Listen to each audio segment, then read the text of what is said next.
OK, guys, vidéo importante. Je vous explique pourquoi la politique, ça sert à fuck all. C'est un losing game. Qu'on soit de la gauche ou de la droite, ça finit en échec. La politique, ça peut pas fonctionner dans le monde réel, OK? Là? Fait qu'on devrait juste s'en foutre puis faire nos propres vies. J'explique pourquoi. La gauche, ça fonctionnera jamais, OK? La gauche, c'est le concept, OK?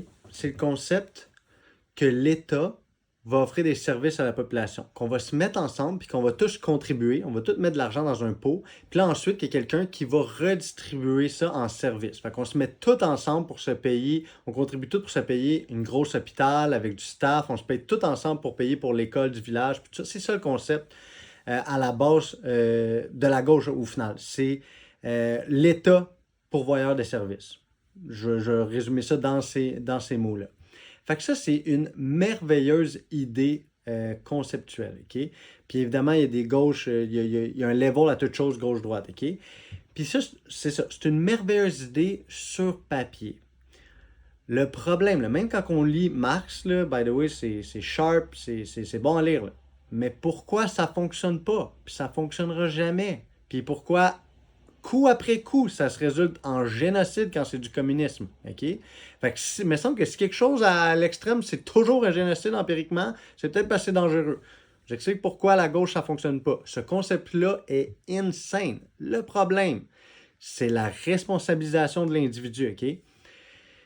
Puis la centralisation du pouvoir. Surtout la centralisation du pouvoir. Quand on est dans un système comme ça, tous les pouvoirs de redistribuer la richesse sont dans les mains du gouvernement. C'est-à-dire que c'est le gouvernement qui décide de quelle manière les ressources vont être attribuées, puis souvent, c'est lui aussi qui donne ces services-là. Okay? Là où ça ne fonctionne pas, c'est que le gouvernement, les gens qui travaillent dans le gouvernement travaillent pour justement tout le monde. Quand tu travailles et que tu es payé à l'heure par tout le monde, mais par personne, il n'y a personne qui vérifie justement si tu fais efficacement ton travail. Ce qui arrive là, dans la vraie pratique, c'est pourquoi des applications comme la SAC-Click, ça a coûté 1 milliard, puis pourquoi Arican, ça a coûté plus de 200 millions. Ça, là, on verrait jamais, jamais ça dans des compagnies privées. Jamais de la vie. Là. Je peux vous trouver quelqu'un qui va vous faire l'un puis l'autre là, pour 150 000, 200 000. Là. C'est pas des jokes. Là. C'est des applications qui ont de la base de données et tout ça. Là. Mais il n'y a aucune magie là-dedans. Là. Il n'y a pas d'histoire de 100 millions là-dedans. Là. Zéro. Là. Surtout quand tu n'as pas ta promotion à faire. Bref, tout ça pour dire, c'est hyper inefficace. Okay? C'est inefficace, c'est de la bureaucratie. Pourquoi philosophiquement, ils ne peuvent pas changer ça, OK? Pourquoi? C'est que quand on fait ça, la redistribution des richesses, puis qu'après ça, récolter les richesses, puis après ça, on fait la distribution des richesses, il faut absolument, il faut s'assurer que la personne qui a le pouvoir, elle est juste. Elle va favoriser l'égalité. Ça, c'est essentiel dans le système de gauche. Bien plus qu'à droite. Là, à droite, là, si la personne s'en fout des autres, c'est moins important. À gauche, c'est essentiel parce que c'est elle qui détient le pouvoir. Le problème, c'est que dans la réalité, ben, on élit des gens qui font de l'évasion fiscale. Mais c'est une contradiction directe avec le système de gauche. Là. Ça veut dire que tout le monde paye des impôts, paye des taxes, alors que la personne qui décide d'avoir le pouvoir, elle est favorisée. Dans tous les communistes, la personne au top, là, d'habitude, là, est plus que puissante. Okay? C'est ça que ça a avéré dans l'histoire. Puis dans la pratique, aujourd'hui encore, en 2025, ben, on élit quelqu'un qui signait les chèques pour faire l'évasion fiscale à hauteur de 2,3 milliards de dollars. Puis il y a des emplacements aux Bermudes à lui, co-signés à son nom, qui valent des milliards puis ils louent des bicycles. Vérifiez cette information-là, c'est assez incroyable. Fait que ça, c'est pourquoi la gauche, ça fonctionne pas. Puis théoriquement, ce qui arrive, c'est qu'on aurait besoin, pour qu'un gouvernement de gauche fonctionne, de quelqu'un qui est réellement juste à la tête d'un gouvernement de gauche. Malheureusement, la nature des gens qui se présentent en politique, tout ça fait en sorte que ces gens-là, ils abusent du pouvoir. Le pouvoir, ça devient comme une drogue. D'où la raison pourquoi les gouvernements de gauche, on se retrouve toujours avec cette injustice-là. Puis qu'est-ce qui arrive, qui est le pire là-dedans, c'est que l'idée à la base, c'était de redistribuer la richesse puis de venir en aide aux pauvres, aux moins nantis. Mais qu'est-ce qui arrive quand, par exemple, le gouvernement prend ses propres décisions, prend de l'argent, puis qu'il y a certains individus fortunés qui peuvent faire de l'évasion fiscale? C'est juste les riches. C'est juste les riches qui en profitent. Tu sais, moi, j'ai pas fait d'évasion fiscale légale. Là. Tout ça légal, ce que je vous ai dit sur Carney, c'est légal, cela. Là. Ils n'ont pas encore trouvé rien d'illégal. Là. Mais c'est quand la dernière fois qu'un d'entre nous a fait ça?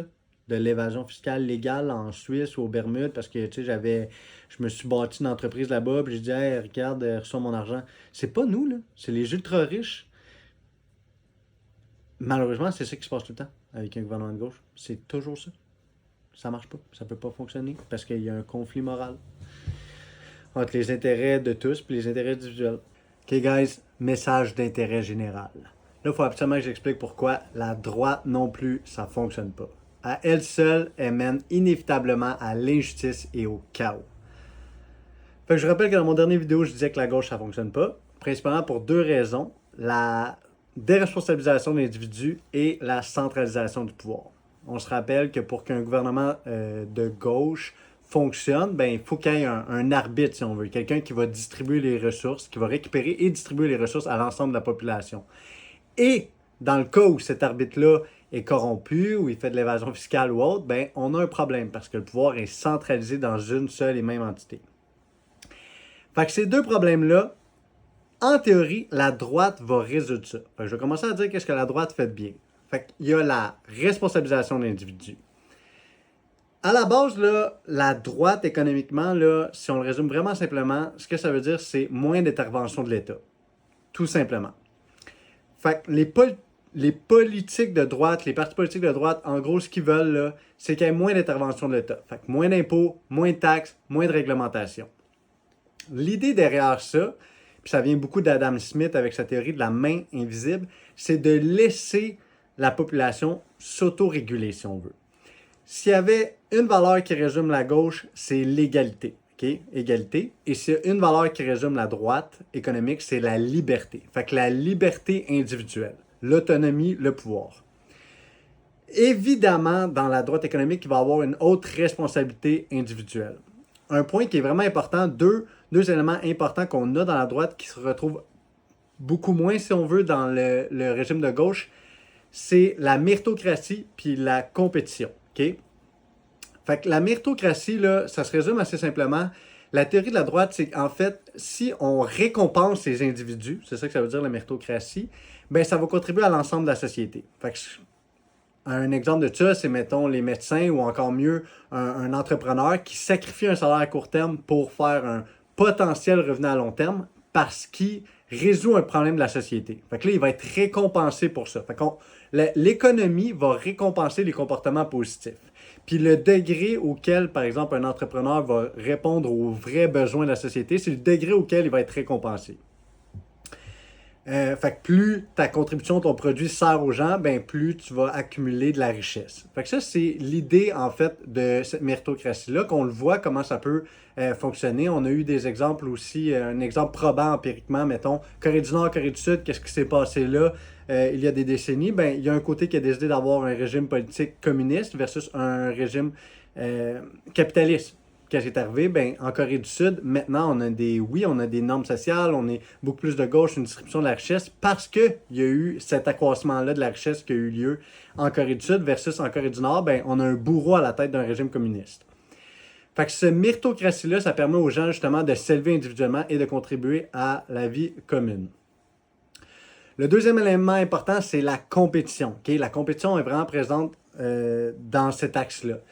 Puis là, on va juste penser aux services en général.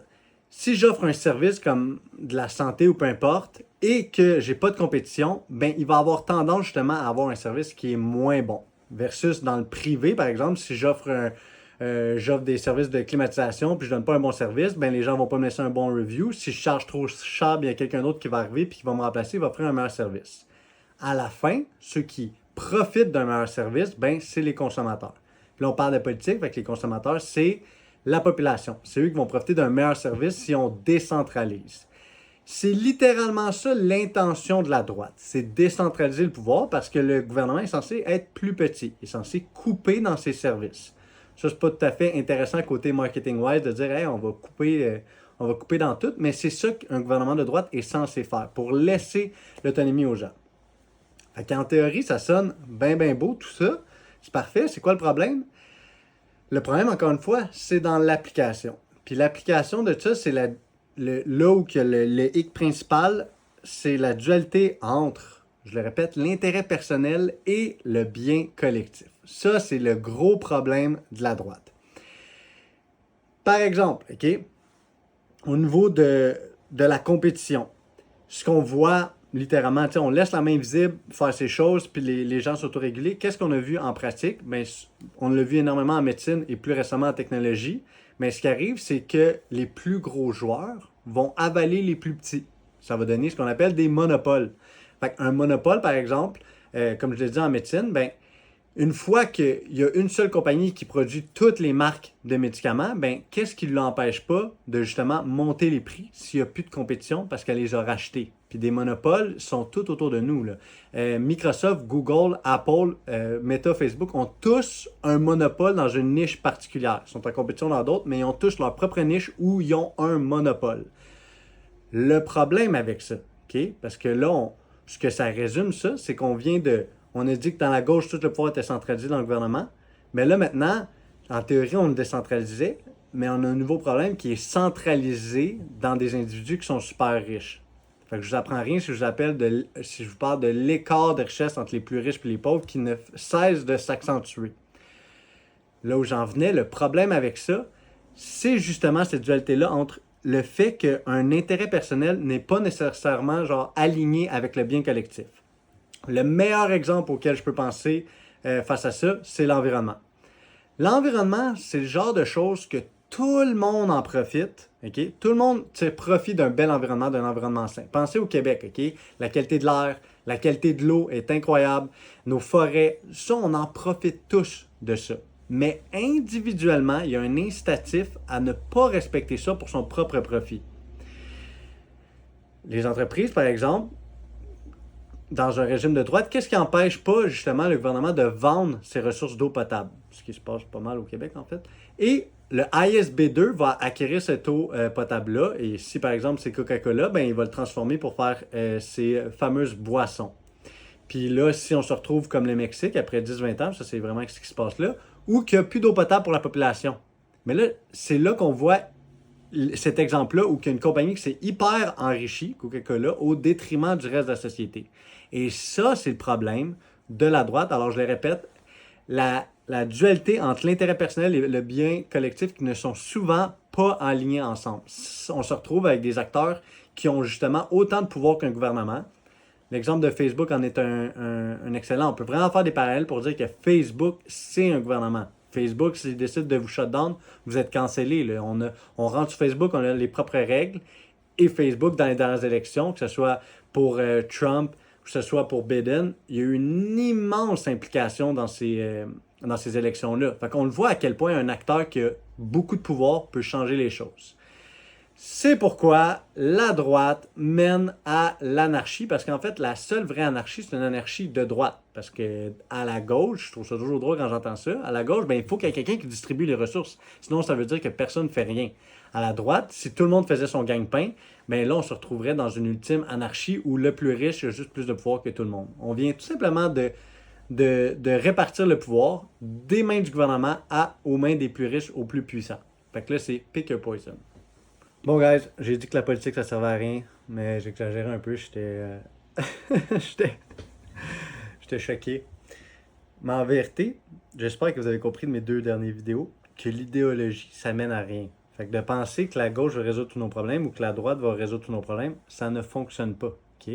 Ça ne fonctionne pas non plus d'étiqueter les autres. Je pense que ça, c'est la pire chose, c'est l'étiquetage et le réductionnisme. Dès qu'il y a quelqu'un qui a une idée un peu de droite, ben là, on va l'appeler un misogyne ou whatever, c'est quoi le cas, un extrémiste de droite, même si c'est pas toujours une idée extrémiste. Et quand c'est de gauche, ben c'est un woke. C'est un woke, c'est whatever. C'est un féministe, c'est un LGBTQ, tu sais, on a ces associations-là. Ces associations-là là, qu'on fait, là, ces genres d'appartenance-là, ils nous servent à fuck all. Okay? Ça ne nous sert même pas à comprendre le monde. Ça nous sert à ne pas comprendre le monde, à ne pas poser de questions.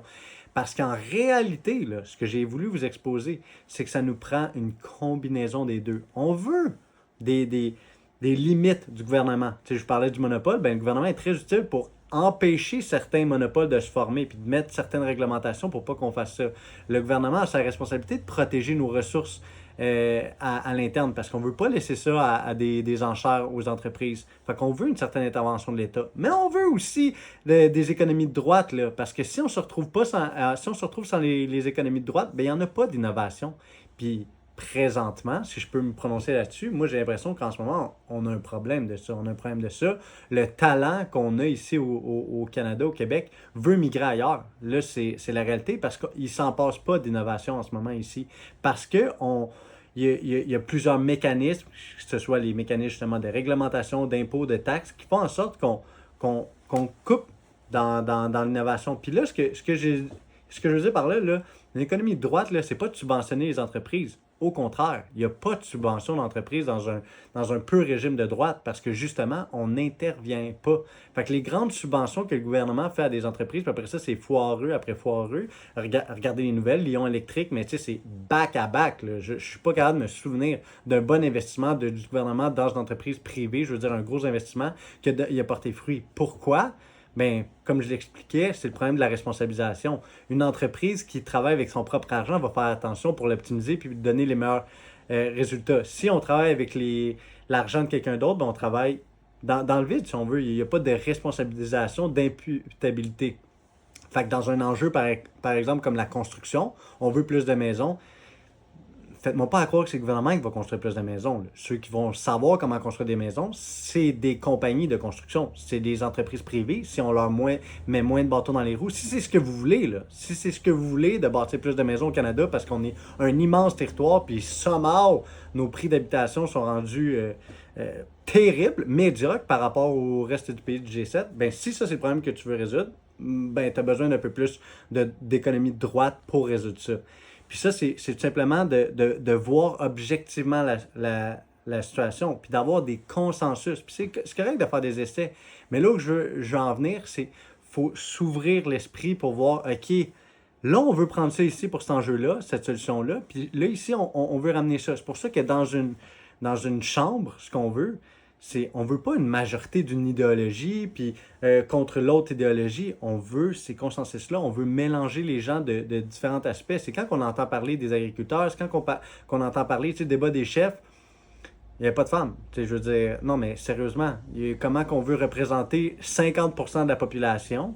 C'est même pas une femme qui débat en avant. Tu sais, c'est là qu'on veut avoir des consensus. Tu sais, puis c'est pas avoir une représentation égalitaire, c'est pas ce que je dis du tout. Là. C'est pas d'avoir exactement le même pourcentage puis tout ça. Je suis pas pour ça. Je suis pour la méritocratie qu'on parlait de la droite. Mais il y a certaines limites qu'on doit avoir pour ça, pour représenter la collectivité, puis les meilleures idées qui gagnent, en fait. Puis on s'empêche de prendre les meilleures idées quand on décide de s'enfermer dans une boîte. Ah ben ça, c'est une idée de gauche, moi je suis pour la gauche, fait que je suis juste pour ça. Non, il y a des mauvaises idées dans les deux camps, puis il y a des excellentes idées dans les deux camps. Fait que bref, moi ce que je vous encourage, c'est lâcher les idéologies, toutes les idéologies. On abandonne le réductionnisme aussi. On reste comme des petits-enfants, on apprend, on pose des questions constamment, Quand il y a des nouvelles élections, on essaie de comprendre. On n'accepte pas nécessairement tout ce qu'on entend sur TikTok et sur Instagram. Puis on recherche par nous-mêmes, on se fait une idée selon nos valeurs, OK? Selon nos valeurs. Moi, j'ai mes propres valeurs, j'ai ma propre histoire. Mes parents sont arrivés ici, c'est des immigrants, ils sont arrivés ici, ils ont vécu dans des appartements médiocres, puis au bout de 5 ans, il y avait une maison. Ça, je vois pas comment c'est possible pour quelqu'un maintenant ici qui finit l'université, d'avoir, même qui est né ici, de finir l'université 5 ans après avoir une maison. Je comprends même pas comment c'est possible. Fait que ça, c'était possible avant, puis moi, ce que je me pose comme question, c'est comment qu'on peut faire pour que ça soit possible encore dans l'avenir. Fait que moi, j'ai ma propre position. Vous avez votre propre position en fonction de votre histoire, mais c'est de justement refléter votre réelle idée par rapport aux choses, puis de justement que ça puisse s'exprimer à travers vos votes, mais aussi votre consommation au jour le jour. Parce que comme je l'expliquais, les entreprises détiennent un pouvoir immense. Fait que c'est notre façon d'accorder du pouvoir, c'est à chaque jour avec la façon qu'on se comporte. Merci, guys. Amen. Je suis content d'avoir fait cette vidéo-là, d'avoir livré mon cœur là. Je ne sais pas trop à quoi ça sert, mais c'est ça. Bye bye!